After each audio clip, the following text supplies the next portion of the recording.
नमस्कार दोस्तों, आज मैं आपको रवि प्रदोष व्रत की कथा सुनाने जा रही हूँ। प्राचीन काल में एक गरीब ब्राह्मणी अपने पति के मर जाने पर विधवा होकर इधर उधर भीख मांगकर अपना जीवन निर्वाह करने लगी। उसका एक पुत्र था जिसको वह सवेरे अपने साथ लेकर घर से निकल जाती और सूर्य डूबने तक घर वापस आती। एक दिन उसकी भेंट विदर्भ देश के राजकुमार से हुई, जो अपने पिता के मृत्यु के कारण मारा मारा फिर रहा था। ब्राह्मणी को उसकी दशा देखकर उस पर दया आ गई। वह उसे अपने घर लाई और अपने पुत्र के समान ही उसका पालन पोषण करने लगी। एक दिन वह ब्राह्मणी दोनों बालकों को लेकर सांडिल ऋषि के आश्रम में गई और उनसे भगवान शंकर के पूजन की विधि जानकर घर लौट आई तथा प्रदोष व्रत करने लगी। एक दिन दोनों बालक वन में घूम रहे थे। वहां उन्होंने गंधर्व कन्याओं को कीड़ा करते देखा।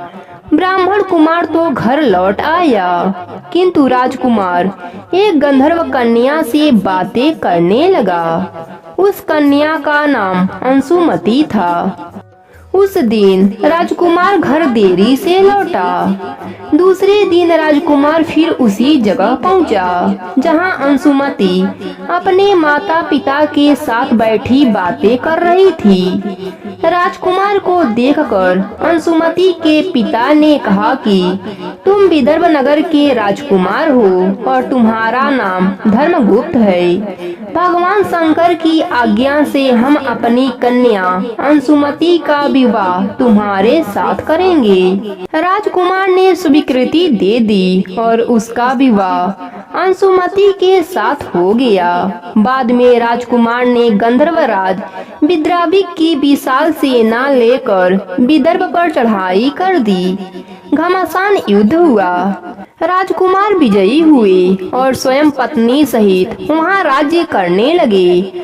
उसने ब्राह्मणी को पुत्र सहित अपने राजमहल में आदर के साथ रखा, जिससे उनके भी दुख दूर हो गए। एक दिन अंशुमति ने राजकुमार से पूछा कि यह सब कैसे हुआ। तब राजकुमार ने कहा कि यह सब प्रदोष व्रत के पुण्य का फल है। प्रदोष का अर्थ है रात्रि का शुभारंभ। इस व्रत के पूजन का विधान इसी समय होता है, इसलिए इसे प्रदोष व्रत कहते हैं। यह व्रत शुक्ल पक्ष और कृष्ण पक्ष की त्रयोदशी को किया जाता है। इसका उद्देश्य संतान की कामना है। इस व्रत को स्त्री पुरुष दोनों ही कर सकते हैं। इस व्रत के देव भगवान शिव शंकर हैं। इस प्रकार प्रदोष व्रत करने से, प्रदोष व्रत की कथा सुनने से भगवान शंकर की कृपा बरसती है। प्रेम से बोलिए भगवान शिव शंकर की जय हो।